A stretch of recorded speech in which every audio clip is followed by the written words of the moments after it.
You ever make a decision so quietly that it feels like it never even happened? One minute you're waking up on a stained mattress in a shared halfway house in Tacoma, your breath still sharp with the scent of last night's nightmares, and the next, you're driving east, up into the Cascades, toward a town you've never heard of, and a cousin you barely remember, all because of a letter.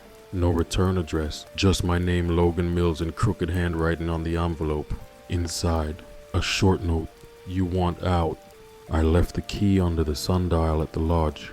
Come take over. It's yours now, but only if you're ready to follow the rules. Kyle. I didn't even know Kyle was still alive.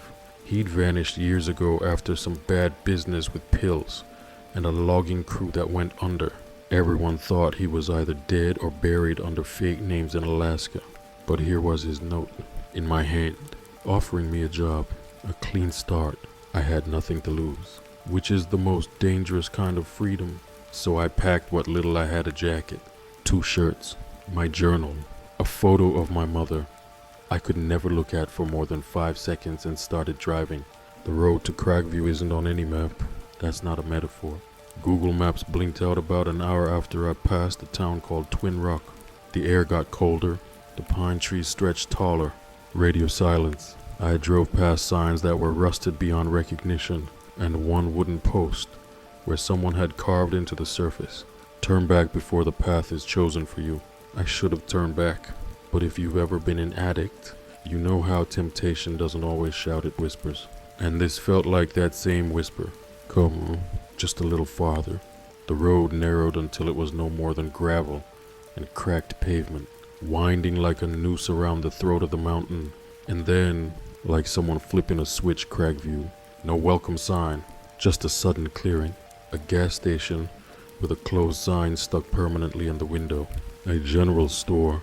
A post office that hadn't delivered mail since the 1990s, if the faded signs were any clue. And people, they didn't wave, didn't smile. They just stared as I drove through, unblinking, like they already knew who I was and what I was here to do. The lodge sat on the northern ridge, just above a series of black rock formations that looked more like broken spines than mountains. The building was older than it had any right to be, not rustic ancient. Wood so dark it had turned gray, shutters bolted, thick windows layered, like something was meant to be kept out, not in. I found the sundial behind a row of overgrown shrubs. Underneath, just like Kyle said, was the key, and taped to it, another note. You start tonight. Read the rules. Lock the door by 10. And whatever you do, stay on the path inside. The air smelled like old stone and dust, and something faintly sweet, like syrup poured over rot. There was no electricity, just a generator, ticking like a heartbeat in the corner, and a switchboard labeled with rooms I didn't recognize. Lower hall, chamber, reflection room, a single cot, a mini fridge filled with canned beans and water, and taped to the wall, a piece of yellowing paper titled in red marker, "Night Watchman rules, do not break these." I read them once, then twice. They were absurd, childish, like a prank played by someone with too much time and not enough sanity.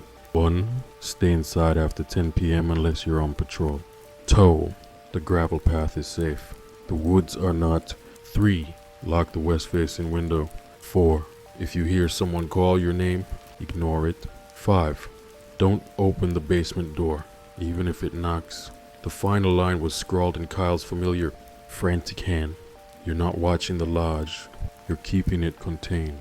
It should have been enough to make me leave, but that's not how these things work. Is it? We don't run when we should, especially not when the darkness offers the illusion of redemption. So I stayed, and when the sun went down and the trees cast long shadows across the path outside, I picked up the flashlight, turned the lock behind me, and stepped into my new life. The job had begun, but I didn't know yet it wasn't a job. It was a sentence. I remember the exact moment the generator died.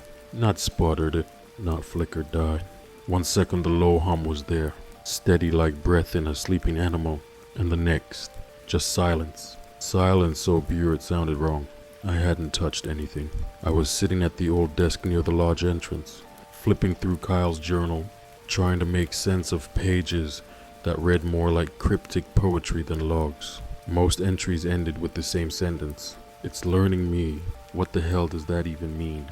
I clicked the flashlight on. Nothing happened. Dead batteries, of course. I opened the drawer under the desk. Nothing but dust. A bent spoon and a half-melted candle stub. I lit it with a match from the box Kyle left behind. That's when I heard it. A soft knock 3 times slow and measured. From the basement door. I froze. Not the oh no, what was that freeze? The kind that tightens your lungs until you forget how breathing works. Kyle's rule echoed in my skull like it had been branded there. Don't open the basement door, even if it knocks. Another knock. Then silence until I heard a voice say, Logan, hey, man, it's me. It's Kyle. I'm down here. I messed up. Just open it. It sounded exactly like him. The voice, the rhythm, the hesitation. My cousin who used to steal Dad's scotch and dare me to jump off the roof when we were kids. But Kyle was gone. His note was final. He never said he was trapped. He said I was taking over. And still, part of me reached for the door handle. I don't know why. Maybe it was the voice. Or maybe it was the same instinct that made me relapse every time I hit my 90-day chip. A sickness that disguises itself as empathy. I placed my hand on the handle. It was warm. Then, just as I was about to turn it, a whisper came from behind me. So close I could feel the breath on my ear. That's not him. I spun around. No one. The room was empty. But the candle flickered violently, as if wind had moved through something not visible. The basement door creaked once, then stopped. I didn't sleep that night. I sat in the chair, watching the hallway. Candle burning low, until the sky bled orange through the stained windows. When the generator sputtered back on at dawn, I didn't feel relief. I felt like something had just taken a breath. Not a sigh of exhaustion, a sigh of patience. At sunrise, I found fresh footprints leading from the woods up to the porch. Bare feet, deep prints. They weren't there the night before. I followed them a few steps. They vanished halfway down the gravel path, swallowed up by dirt and pine needles. Kyle's journal had a sketch that looked like the same prints, captioned in shaky handwriting. When it forgets your voice, it leaves prints. When it remembers it, it walks in them. I tried to quit. I really did. I packed my bag, took the map, got in the truck, drove 2 miles. Then the road ended in trees. The same road I drove in on now ended in dense, uncut forest. No tire tracks, no path, no evidence it had ever been paved. I backed up, took the ridge road north. Same thing. Forest. Solid, ancient, undisturbed forest. I wasn't trapped by fences or chains. I was trapped by the mountain's memory, and it had rewritten the way out. I returned to town, hoping anyone could help, but the general store was closed. The gas station owner, a gaunt man with a crooked jaw, stared through the window without blinking. When I knocked, he mouthed something I couldn't hear. 3 words. You're the key. I stumbled back to the lodge, heart racing, thoughts scattered. I was done. I was done playing along. I would break open that basement door. I'd find Kyle. I'd end whatever sick joke this town was playing. But when I got back, the basement door was nailed shut from the outside. Thick iron nails, bent by hand, not hammer. My pry bar was gone. I stood in front of it, shaking, when the lights cut out again. And this time, I heard breathing, not outside. Inside the walls, deeply, slow, hungry. On the 3rd night, I found the door labeled Reflection Room. It had been listed on the generator's switchboard panel. But I hadn't seen the actual door until that evening, tucked behind a hanging fur rug, almost like it was meant to be forgotten. The handle was cold brass, etched with a series of symbols I didn't recognize. Triangles stacked inside circles. A jagged keyhole at the center. A handwritten sign was nailed into the wood above it. Do not enter unless the moon is full. Do not look at your own reflection. I don't know what made me open it. Maybe I was tired of being afraid. Or maybe I was just desperate for something that made sense. I didn't even check the moon. I just opened the door. The hallway behind it was unlike the rest of the lodge. Smooth white walls, fluorescent lights buzzing faintly overhead. It looked like a hospital corridor built in the 60s. Steadily, out of place. It led to a single room with floor-to-ceiling mirrors on all four walls. No furniture, no lights, just me and my candle. As I stepped inside, something happened. The flame flickered not from wind, but from reflection. My reflection moved half a second too late. At first, I thought I imagined it. Then it did it again. I turned left, it lagged. I raised my hand. It hesitated. And when I tried to back away, it smiled. I didn't. I froze. My mouth was shut tight, lips trembling. But the thing in the mirror grinned at me like it knew something I didn't. I blinked, and it didn't. I stepped back toward the door, but it was gone. The room was sealed, seamless. The mirrors stretched into infinity, reflecting hundreds of versions of myself, all of them slightly wrong, some too tall, some too thin. One was staring straight at me even when I turned away. Then they started whispering, not out loud, not in a voice I could hear with ears inside my head. You're not Logan. You're a placeholder. He's still watching. You're not supposed to look.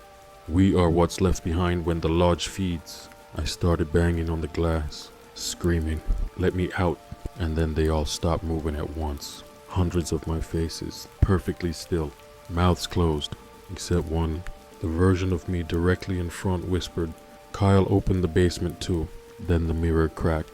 Only one, just a thin split, running from my reflection's left eye down to its collarbone. I touched the glass, and the door behind me opened on its own. I didn't run out.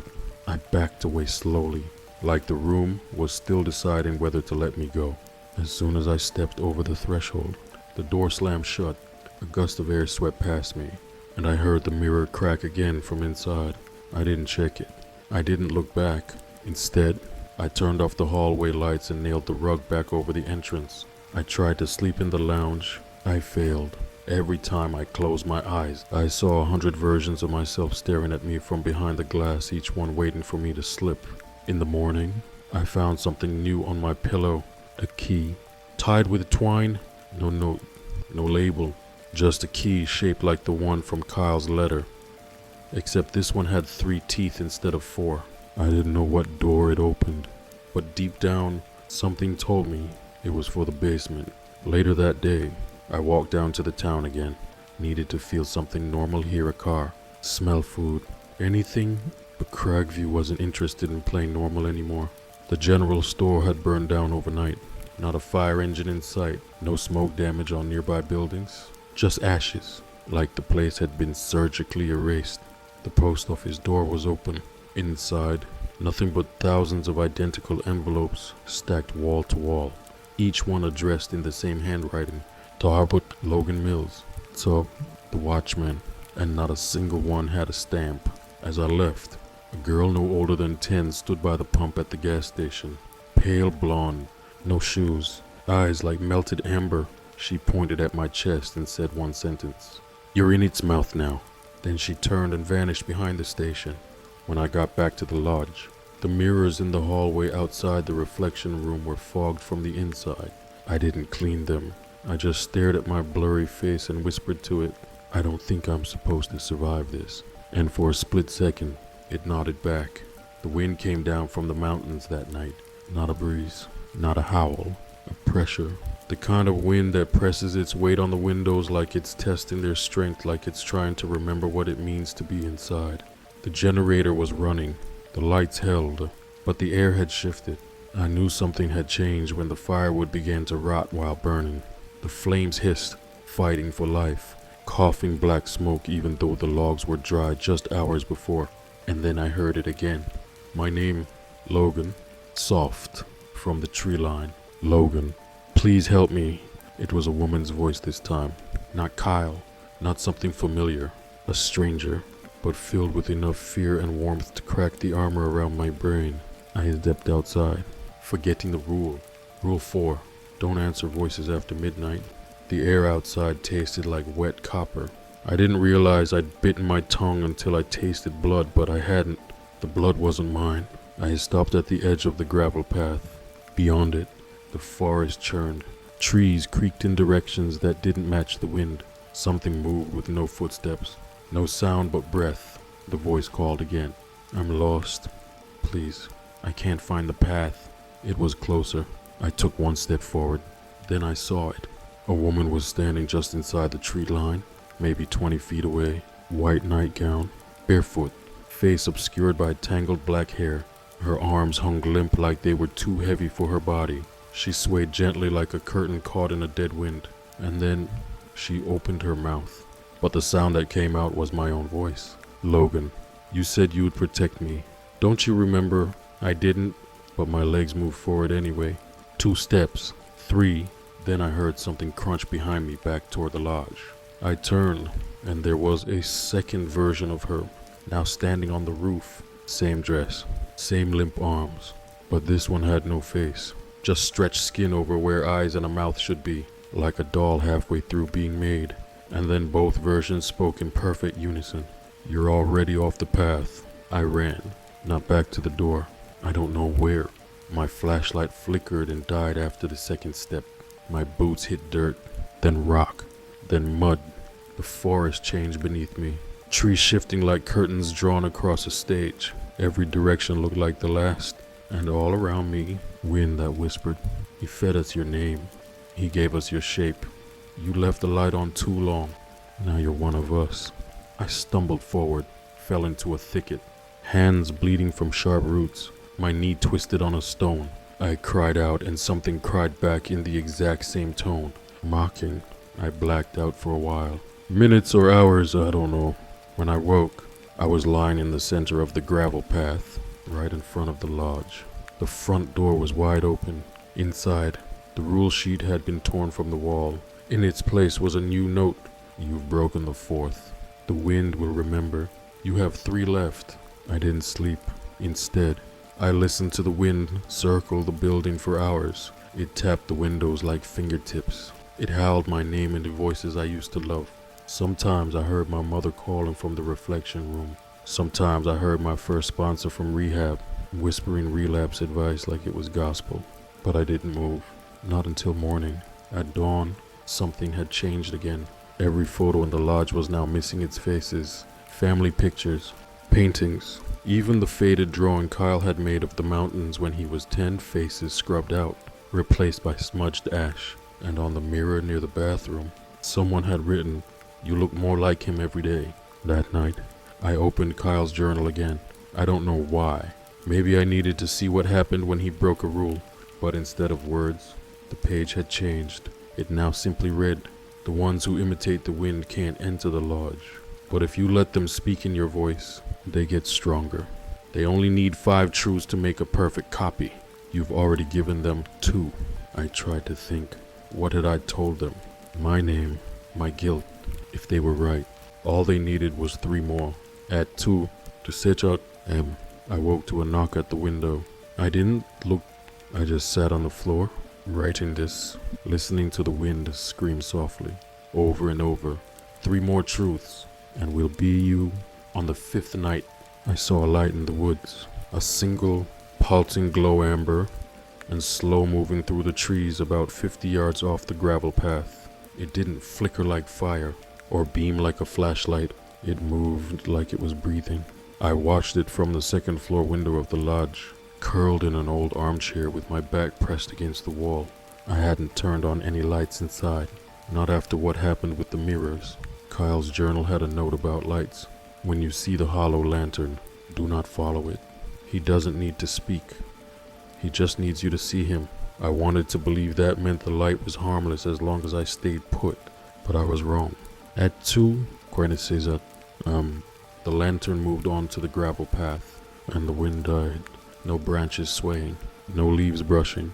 The entire mountain went still like nature had pressed its lips shut. Then I saw him, a tall man, maybe 6'5", wearing a dark coat too short for his arms. No hat, just tangled gray hair and skin that looked like leather that had been burned and healed wrong. He held the lantern out in front of him, but it didn't light his face. That's how I knew. The light wasn't coming from the lantern. It was coming through it. The lantern was hollow, a glass frame filled with nothing but the kind of nothing that glowed when it wanted to be seen. And even from 2 stories up, I felt him look at me. I ducked, hit the floor, held my breath. 10 seconds, 20, silence. Then I heard my own voice call out soft, trembling, desperate. Please, please just help me. From right beneath the window. I didn't move, didn't blink. I gripped the carpet like it could save me. A long moment passed. Then I heard 3 slow knocks on the front door. I waited for the whisper, but it didn't come. Instead, I heard something far worse. A sound like paper tearing wet, slow, unnatural, and then footsteps. Inside the lodge, I bolted for the hallway. No time for rules, no time for logic, just instinct. My hand brushed against the metal key from before the one with 3 teeth. I had stuffed it in my coat pocket days ago and forgotten about it. Now it burned ice cold against my palm. I looked down the hallway empty. I checked the lounge silent, kitchen quiet. But the reflection in the mirror over the fireplace showed a man standing behind me, holding the lantern. I turned nothing. The mirror was lying, or the lodge was. Either way, I sprinted to the basement door. It was still sealed, but the 3 locks were open. The padlocks, which had been rusted shut and nailed down the day I arrived, now hung loosely like someone had picked them. I didn't open the door, but I pressed the metal key into the lock at the center and it turned. Not to the left, downward, like it was unlocking something below the door. Not behind it. The floor shuddered. Somewhere beneath me, I heard a chain unwind. When I pulled the key free, the locks slammed shut again on their own, and I heard a whisper, not from the door this time, but from inside my head. Now we know where you keep the truth. That morning, a single line had been carved into the wood just outside my room. He doesn't take your soul. He takes your memories until you forget you were ever you. I packed my things. I walked the gravel road again. This time, I didn't just find trees where the road used to be. I found a copy of the lodge, hidden behind the first row of pines. Identical. Same porch, same door, but no reflection in the windows, and no Kyle's rules on the wall. Just one note, nailed to the front. You will forget which one is home. I turned back, heart hammering. As I stepped through the lodge door, the real one, I hoped I noticed there's something that made my spine go cold. The fireplace, which had always been dark, was now burning, and inside, not wood, but a stack of journals, all labeled the same. Kyle Mills' night watchman logs, and one near the bottom, Logan Mills' entry 2. I hadn't written a second entry yet, at least. I didn't remember writing one, but when I pulled it free and opened to the middle, it said, "The man with the hollow lantern will take your voice, then your face, then your time. Do not give him the name of the person you love most, or he will wear them to your door." I dropped the book, and at that exact moment, I heard my mother's voice whisper from the hallway, "Logan, baby, I'm cold out here. Can I come in?" I didn't open the door. I stood perfectly still, back against the wall, heart hammering like it wanted out of my chest. The voice had come from just outside the hallway, soft, hesitant, exactly like my mother used to sound when I was 10 and refused to come to dinner. But my mother had been dead for 4 years. "Logan, sweetheart, why are you hiding from me?" The voice was too perfect. The rhythm, the warmth, that slight lilt she had when she was trying not to cry. It knew everything. It didn't just imitate sound. It remembered emotional shape. I gripped the edge of the cabinet with white knuckles and whispered to myself, "She's not real. It's not her. It's learning me." The phrase from Kyle's journal echoed like scripture. "It's learning me." The door rattled just once, like someone had gently bumped into it with their shoulder, then silence. When I finally stepped into the hallway, I found no one, just a small smear of ash in the shape of a footprint. Bow. Child-sized, I cleaned it up, not because I was scared, but because I couldn't let it stay. If I did, it'd make it real. And that was the first rule I learned on my own. You only lose when you start believing what it shows you. I spent most of the next day in the attic. Kyle had written about a trapdoor near the upstairs bathroom, and it was exactly where he said it'd be, under a pile of moldy linens and an old crib with bite marks on the rails. The attic smelled like a forgotten hospital. Dust, sweat, mildew, and something sharper underneath like vinegar left too long in sunlight. There were no light bulbs up there, just old crates and a single oil lantern hanging from the beam. In one of the crates, I found a cassette recorder, Taped to it was a folded note, written in familiar handwriting. Don't say her name out loud. Don't even think it when the wind stops. They need names to anchor forms. They need anchors to pass through. Then, in a second, shake your scrawl beneath it. I broke the 5th rule. I said her name. I thought I was saving her. I was feeding it. I rewound the tape. Static. Then Kyle's voice. Night 37. I almost said it again tonight. I saw her in the trees. She had the same scar on her cheek. The one from the sled crash. Same laugh. Same hum when she thought no one could hear.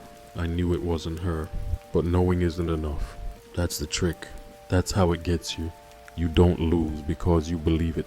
You lose because a part of you wants to believe it. He paused.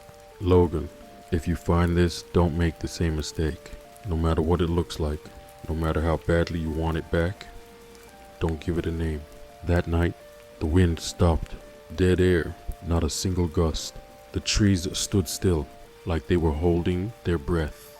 And I felt it, that pressure again. I looked out the upstairs window. 3 figures were standing just beyond the tree line. All of them looked exactly like people I loved. One was my mother. One was my sponsor from rehab. And the third was someone I hadn't seen in nearly a decade. Her name sat in my mouth like a curse, burning to be said. The girl I lost in the overdose. The one I never forgave myself for leaving.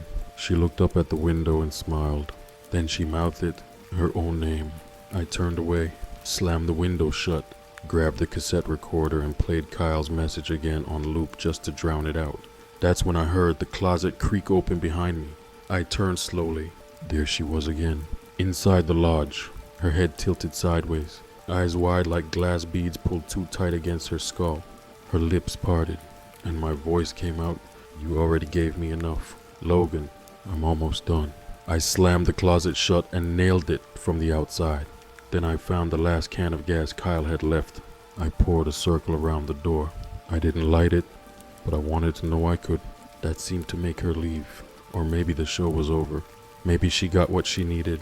When the wind returned at dawn, it blew open the front door. Taped to the inside was another new page from Kyle's journal.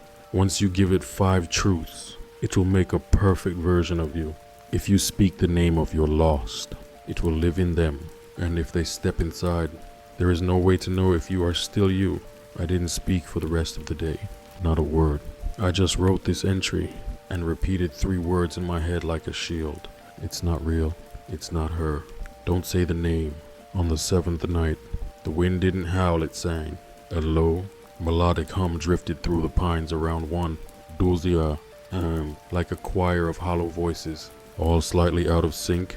It wasn't words. It was tones, chords that didn't belong in this world. Too wide, too deep. I tried plugging my ears. Still heard it. Tried white noise on the old tape recorder. It warped the song but didn't mute it. The sound wasn't just in my ears. It was in the walls, inside the floorboards, in the bones of the lodge itself. And it was waking something. That was the night the fireplace lit itself again. No wood, no matches, just fire. The flames licked upward, slow and rhythmic, as if responding to the music.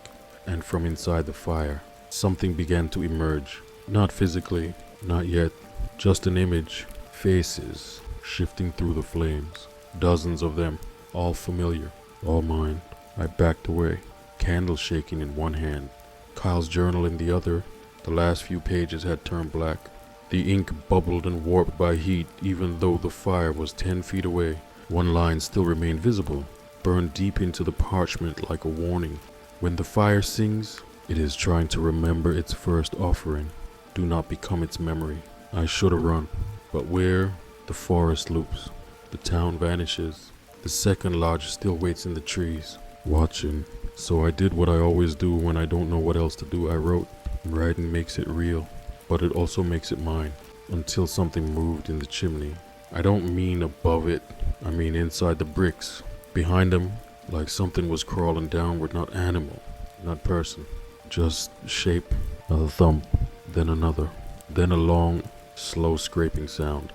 I grabbed the axe from the tool closet and stood by the door, unsure whether to open it and run, or lock it forever, and let whatever was inside burn its way out. That's when the singing stopped, and in its place, I heard a voice call from the hearth. Do you remember what you burned? The flame surged, and in its glow, I saw the one thing I had tried to forget since the day I got clean. A small apartment, a cracked spoon, a girl's hand limp, my journal on the table, the last entry unfinished. I had left her. I told myself it was to get help, but I never came back. By the time I did, the neighbors had already called it in. Her name was still on the lease, and on her arm, scrawled in pen, was my name. The lodge wasn't just haunted, it remembered. It pulled the truth out of me like smoke through lungs, and the more I refused to look at it, the more vivid it became. I threw a blanket over the fire. It kept burning. I poured water, it hissed, but the flames rose higher. Then I realized it wasn't a fire. It was a window, and I had just stared straight through it. The reflection in the window pane behind me began to shimmer. At first, it was just my face. Then my face began to melt, not physically, but soften, blur. The lines faded, the scars disappeared, the bags under the eyes vanished, until I wasn't me anymore. Just an empty face, a placeholder. I screamed, not out loud because I knew what that would cost, but into the walls of my mind. I slammed the shutters closed, pounded nails into every frame, blocked every reflective surface I could find. The lodge didn't resist. It wanted me to act desperate. That's how it learned. That's how it mimicked. At dawn, the fire finally died and left behind a pile of ash-covered teeth in the grate. Not human, not animal, just wrong. Smooth like glass, curved like questions. A new page had been pinned to the wall overnight, written in that same frantic script I now recognized as my own, though I'd never penned it. The fire doesn't burn, it teaches, and you've already told it too much. The song you heard was your fifth truth. It can wear you now. I looked at my hands, still mine, still shaking. But when I blinked, I saw something in the corner of my eye just for a second.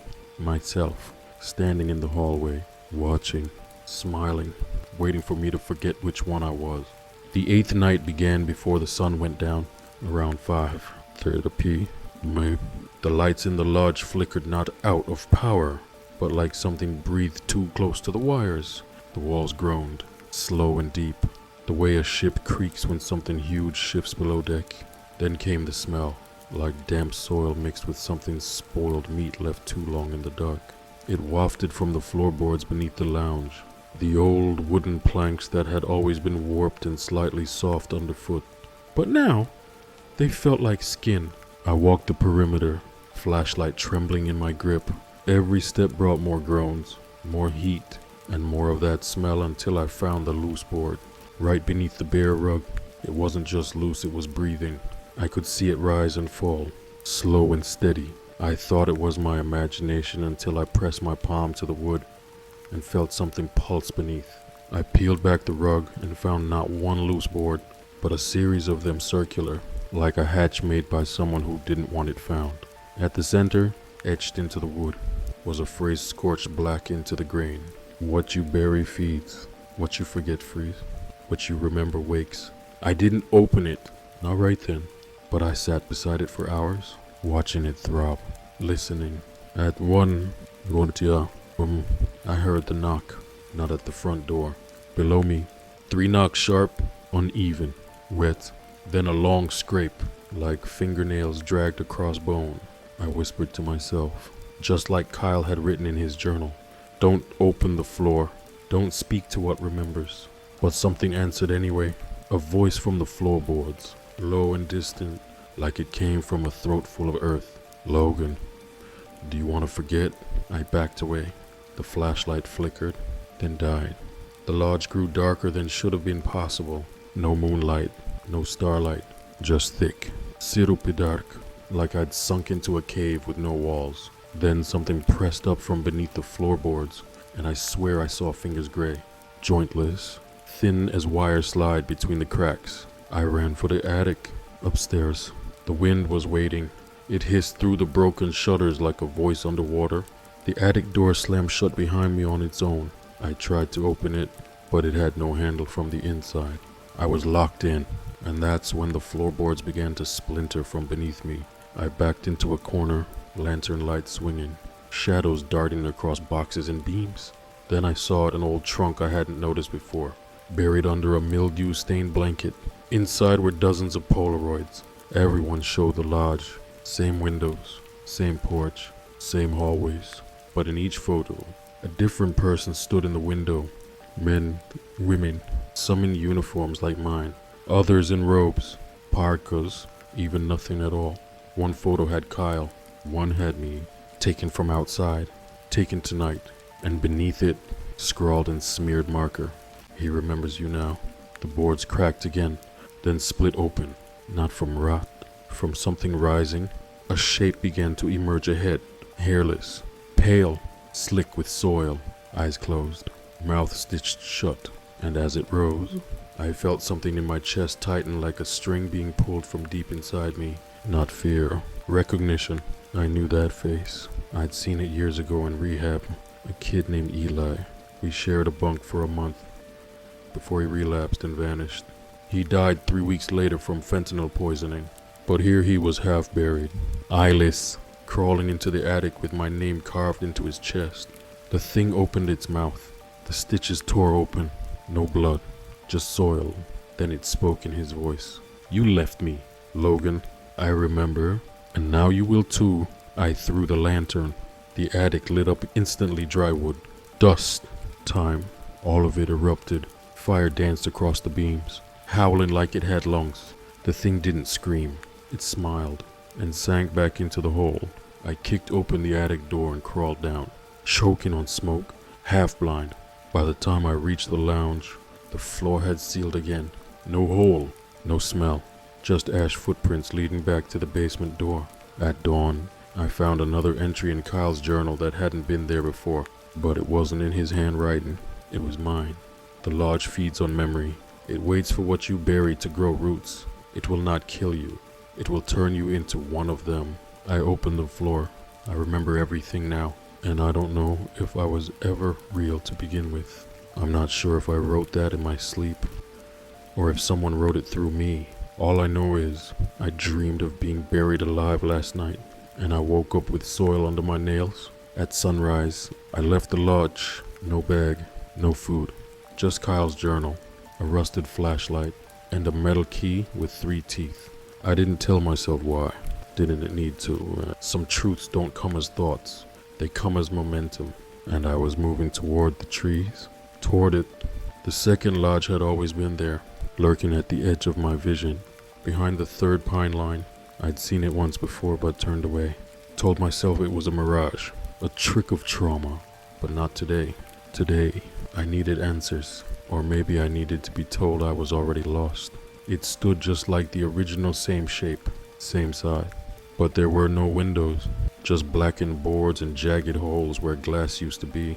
It looked like it had been firebombed decades ago, yet still stood proud, defiant, as if it refused to rot. When I stepped onto the porch, I heard whispering inside my own teeth. Not in my ears, not in the wind, in my bones. The door was unlocked. Of course it was. Inside, it was identical, but reversed, like I was walking through the reflection of my own nightmare. The rules were still nailed to the wall, but scratched over, rewritten in red chalk. 1. Stay inside after dusk, unless you're called. 2. The path is theirs after dark. 3. Do not look at your reflection, especially when it moves first. 4. Leave the door open, obviously. He hates being trapped. 5.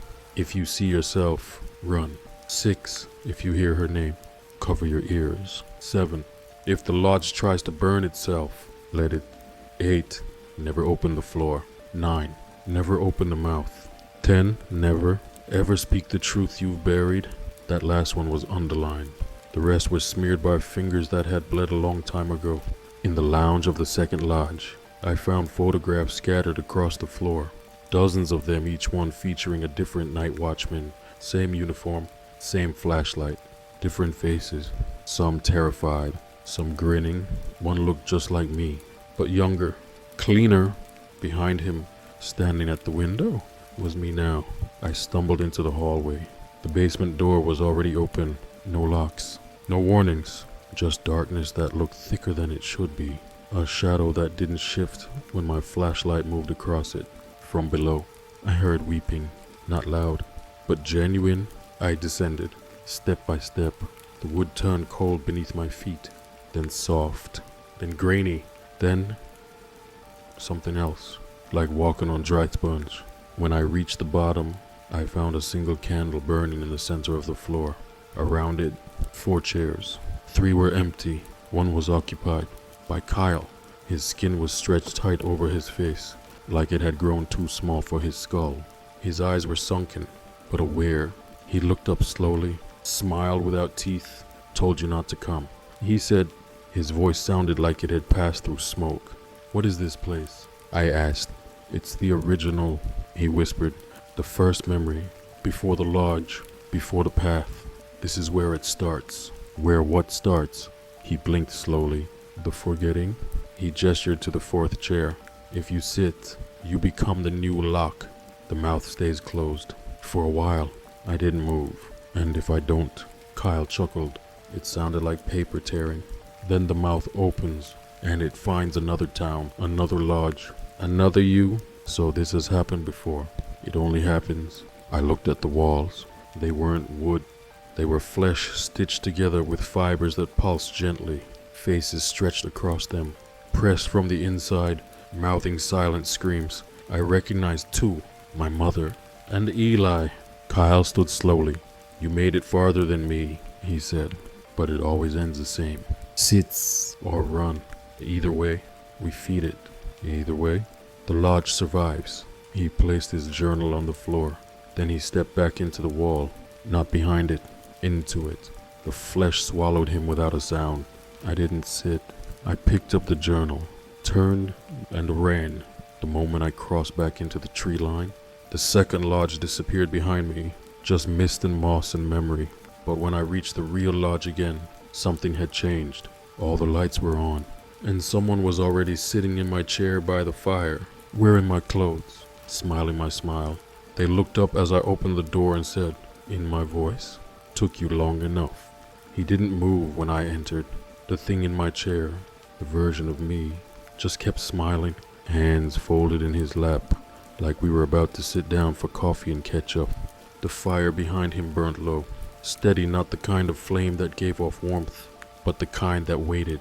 I stood there in the doorway, the old floor creaking under my boots. My body refused to cross the threshold. He was wearing the same boots I wore on day 1, the same jacket, same scratch on the collar from where I snagged it on a nail outside the attic, except his jacket looked new. Mine was filthy, torn, but his pristine. Too pristine. "You left the second door open," he said. Same tone, same rhythm. That's how I got in. His voice sounded just like mine, but with a hollow behind the words, like someone playing me after listening to years of voicemails. "What are you?" I asked. "I'm the one you were supposed to become," he replied calmly. "The final draft, the version that follows the rules without asking." "Where's Kyle?" He tilted his head. "He sits now. You ran. That makes you the new path." I stepped closer. He didn't blink, didn't breathe, just watched me like a hunter watching prey that hadn't realized it was bleeding yet. "You're not real," I said. He smiled wider. "And you're not consistent." I raised Kyle's journal and threw it into the fire. The flames hissed, then screamed. Pages curled into smoke. The lodge shook, walls creaking like they were trying to hold in breath. Pictures fell from the shelves. The mirror cracked again. Then the thing stood up, slow, deliberate, and when it stepped toward me, it moved like a memory, not quite real, but too familiar to deny. "You can't burn it away," he said. "You are the story now. We've told it so many times. Different faces, same path." "Then I'll end the path," I whispered. He paused. For the first time, his smile faltered. I didn't answer. Instead, I ran out the door, into the night, into the trees. The forest didn't shift this time. It welcomed me. The gravel path stayed whole, but the wind followed, not singing, mocking. "You gave it 5 truths. You saw the face. You opened the second lodge. You left the fire alive." Each sentence, another nail in a coffin I hadn't known I was building. I reached the edge of Cragview, or what used to be Cragview. The town was gone, not destroyed, rewritten. In its place stood dozens of empty lodges, some upright, others half buried in pine, each one shaped like the one I came from, each one waiting, and from every window someone was watching. Sometimes me, sometimes younger me, sometimes someone else entirely, wearing my skin like a thrifted coat. I collapsed beside a dead oak, my breath ragged, my hands shaking. I tried to remember my name. It took too long, and when I finally whispered it to myself, I heard my voice echo from every lodge in the valley. Logan Mills, Logan Mills, Logan Mills. Too many voices, all at once, all the same. Then silence, until a new voice whispered, "Close, right behind me. Are you ready to sit now?" I turned. No one was there, but a chair had been placed in the middle of the clearing. Old wood, fire scorched, familiar. It was waiting. I didn't sit, but I didn't run either, because now I knew the truth. There is no original lodge, there's just the next one. And once the story begins, it needs a watchman, even if the watchman forgets who he is. The 11th night, I woke up in the basement. I don't remember going to sleep. I don't remember going down the stairs. But I woke up there, lying on cold stone, with my back against the earth wall, and Kyle's burned journal clutched to my chest like a Bible in a foxhole. My first thought wasn't panic, it was disappointment. Because the lodge hadn't killed me, it had adopted me. I sat up, head pounding. Everything smelled like mildew and something metallic. I was surrounded by old wooden crates, some cracked, some still sealed. One was open, revealing dozens of shoes, all sizes, all kinds. Men's boots, women's sneakers, kids' sandals with cartoon frogs worn to the nub. I reached in, pulled out a size 11 black boot with dried blood crusted along the ankle. Inside was a name tag. G. Marrow. That name wasn't familiar.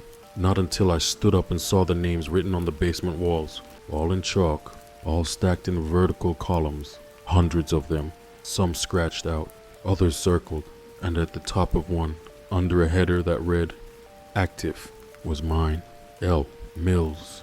The door at the top of the stairs was gone, not locked, gone, just stone where it had been. I screamed, not out of fear but to hear something human, even if it was just my own voice. But what echoed back was a woman's voice, calm, cold, ancient.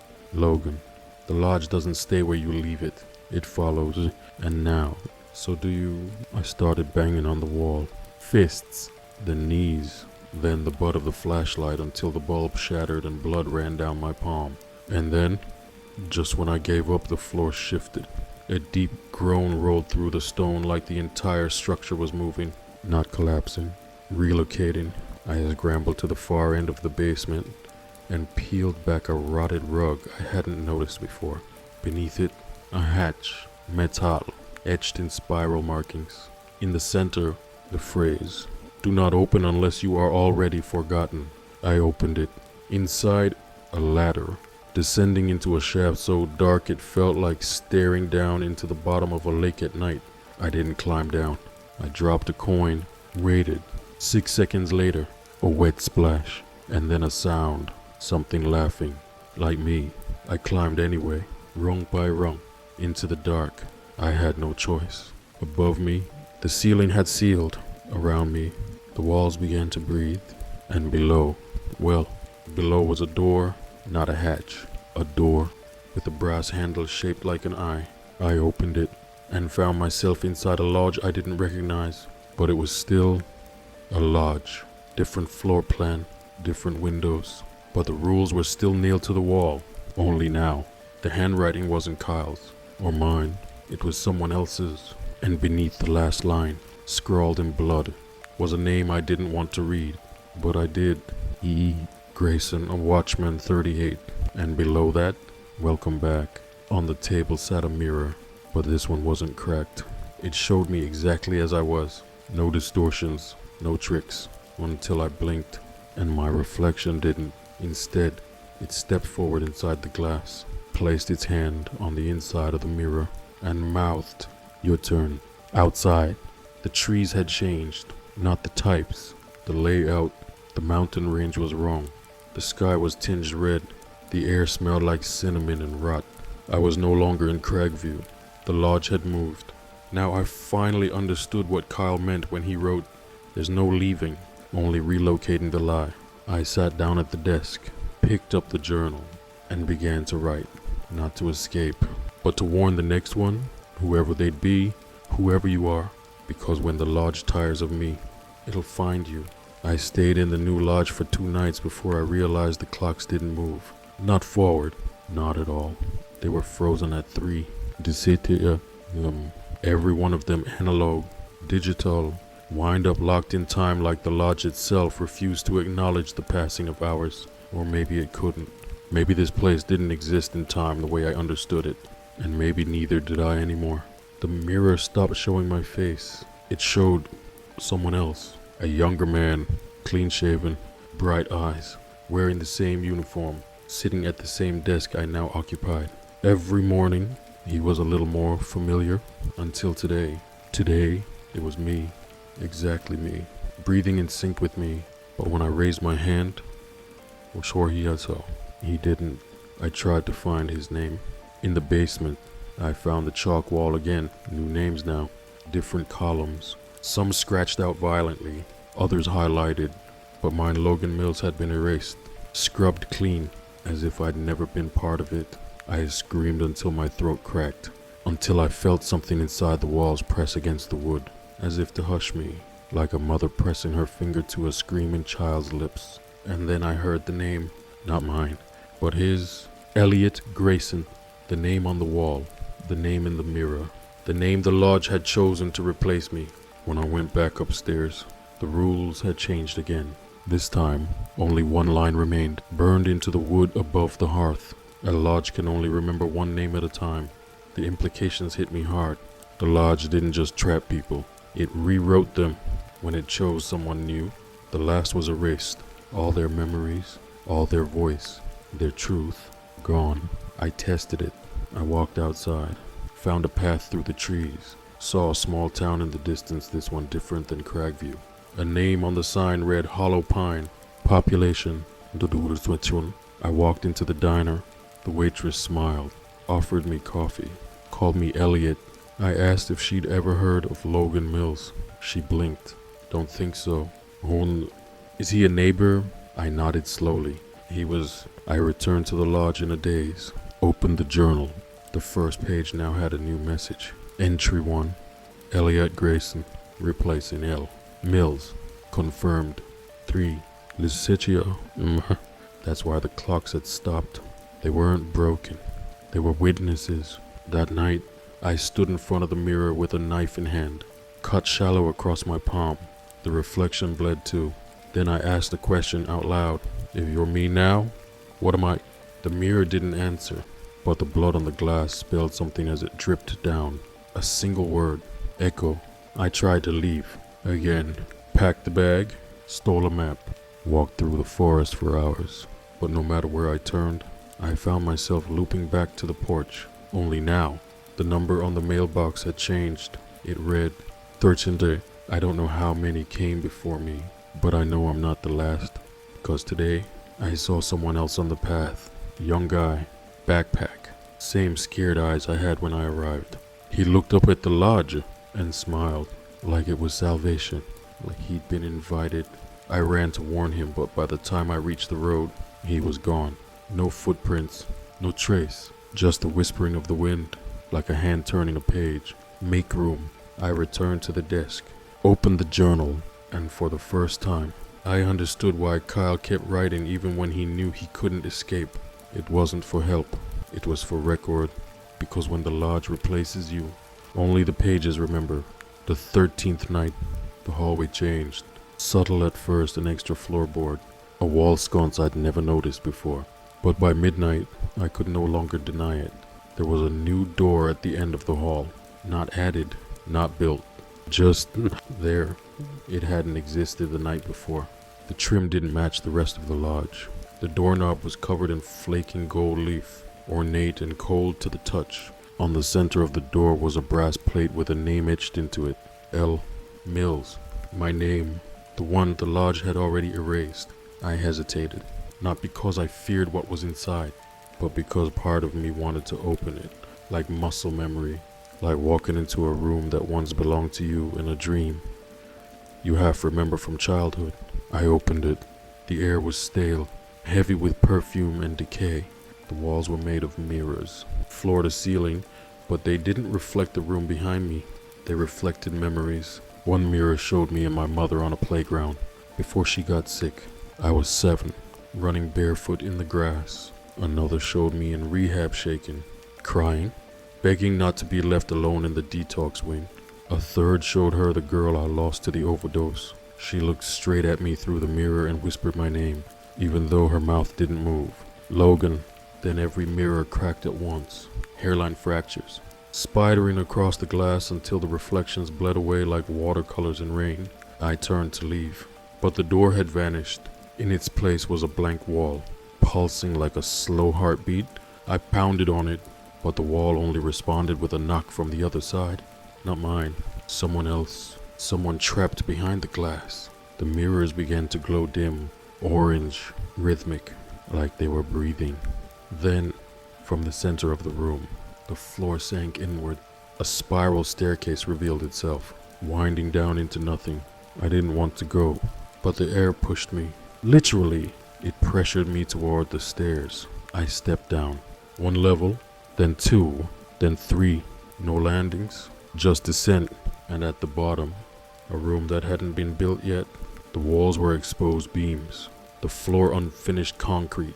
No insulation, no wires, just blueprints pinned to the far wall, hundreds of them. Each one labeled Watchman's room cycle. The latest one had my name. Cycle 39 Mills phase, failure. And next to it, freshly printed, Cycle Querney Grayson phase, integration. They'd already moved on. My replacement wasn't coming. He was here. I turned around and saw him, Elliot, standing where the staircase should have been, smiling with my old smile, holding something in his hands, a photo. He handed it to me without speaking. It was a picture of me, sitting in the chair by the fire, not a copy. Me, taken from outside the lodge window, sometime tonight. The caption, handwritten beneath it, he still thinks he's real. Elliot turned and walked into the unfinished wall, and it led him through. I tried to follow, slammed into solid wood, no passage. I returned upstairs to find the mirrors gone, the hallway restored, no door, no plate, no room, but the photo remained in my hand, proof I existed, or maybe evidence that I was only ever supposed to be temporary. I sat at the desk for a long time that night, didn't write, didn't speak, just stared at the fire and whispered over and over, "What's the point of remembering if no one else will?" The fire answered me in crackling embers, to keep the story burning until the next spark. The 14th night didn't begin with darkness. It began with light. Every light in the lodge turned on at once, lamps, sconces, overheads glowing an unnatural yellow, buzzing faintly like swarms of bees in jars. The air felt thick, electric, like the moment before lightning hits. And on the center of the wall above the fireplace, a new message had been burned into the wood grain. "It is almost time for the mouth." I didn't need Kyle's journal to tell me what that meant, because for the last 3 days, I'd felt it beneath the floorboard, something twisting, growing, swelling, and now it wanted out. I followed the hallway toward the basement, but the door was already open. A wind rose from below. It didn't smell like decay this time. It smelled like hot breath, alive, waiting. I descended, flashlight in one hand, axe in the other. The stone steps trembled with each footfall. At the bottom, the chalk wall had changed again. All names were gone, except mine. But this time, it didn't say L. Mills. It said, the mouth's memory. The hatch from before the one marked "Do not open unless you are already forgotten" was open now, bent backward like something had forced its way out. A trail of black liquid led downward. Not blood, not oil, something thicker, older. I followed it, one rung at a time, until I reached the bottom, and there it was. The mouth, not a literal one, not at first. It was a chamber, carved into the mountain's gut, circular, breathing. The walls moved like lungs, pulsing gently with light. In the center stood a massive shape, hunched, faceless, clothed in shadows. 1,000 whispering voices filled the space, all overlapping, all saying my name, not in anger, not in reverence, in hunger. It reached toward me, not with hands, with memories. Scenes played out along the walls like projected film reels. My mother dying, calling my name as the nurses pulled me out of the room. My sponsor overdosing in the church bathroom. The girl I lost, curled up on the kitchen floor, arms blue, note unfinished. And then something new. It's sitting at this very desk, years older, telling a new watchman the rules. Smiling, I screamed. It didn't matter. The chamber swallowed sound, swallowed truth, swallowed self. And then the mouth spoke, not aloud, but inside my skull. It wasn't a voice, it was a question. If you leave, who will remember? I dropped to my knees. The truth hit like thunder. I wasn't the first. I wasn't special. I wasn't chosen. I was next. And now, I was needed. Because the mouth doesn't devour you. It records you, fills itself with what you were, and then builds the next lodge from your story. I stood. The wind roared behind me. A doorway had opened in the chamber wall. Back to the lodge. Back to the fire. Back to the desk. I took one last look at the chamber, now dimming, quieting, as if it had fed, and as I stepped through the doorway, I heard myself whisper, "Now I know why the watchman never leaves." Upstairs, the photo was gone. The rules on the wall were fresh again, no smudges, just 7 lines now, all rewritten in my handwriting, and the journal blank, waiting for the first entry. By this time, I didn't need to write it for me. I wrote it for whoever comes next. Because the mouth has memory, and the lodge has rules, and I'm the one who remembers now. The 15th night was quiet, not the kind of quiet that soothes you, the kind that watches. The lodge was still, no wind, no creaking, no fire. Even the insects in the walls, the ones I had grown used to hearing, chewing faintly, and the beams were silent. It felt like the world had exhaled and forgot to breathe back in. I sat at the desk, the same desk where Kyle wrote, where I wrote, where the next one would write it, and in front of me lay the blank journal. It still smelled of ash and cedar. I opened to the first page, uncapped the pen, and wrote one sentence. The rules will keep you alive until they don't. I didn't know what came next. There was no more basement to unlock, no more voices trying to fool me, no more versions of myself walking through mirrors or calling from trees. It had all quieted. And that's what terrified me the most, because horror doesn't always arrive with teeth. Sometimes it settles in like a job you can't quit, a shift that never ends, a truth no one will ever believe. At 3, the clock started ticking again. I watched the second hand move for the first time in weeks, and then someone knocked at the door. I didn't move at first. Then I stood, slowly, and walked toward the entryway. There he was, a man in his 20s. Thin, pale, backpack slung over one shoulder, nervous eyes, exactly like I had been, exactly like Kyle described me in the margins of the old journal. I opened the door. He gave a weak smile and held up an envelope. I got this letter from my cousin. Said there was a job up here, something about taking over night patrol. He's gone now. And I stepped aside, let him in. He crossed the threshold, looking around with the same mixture of curiosity and quiet dread that had lived on my face for days. "This place is weird," he said. I smiled, not out of comfort, out of habit, out of ritual. I handed him the rule sheet. The same one, still 7 rules. Only this time, one had changed. He read it aloud. "Stay on the gravel path. Don't answer the voices. Never enter the second lodge. If it knocks, do not open. Never speak the name you miss most. Let the fire go out. And above all, never trust the watchman." He looked up at me, brow furrowed. "What does that last one mean?" I shrugged. "You'll understand if you make it through your second week." He laughed a little, unsure. I didn't. He took the journal upstairs. I sat down by the fire. The photo was back on the mantel, sitting just like this. But this time, my face had been scratched out. And that's how it ends. There's no escape, no twist, no rescue, because this isn't a story about surviving something evil. It's about becoming part of it.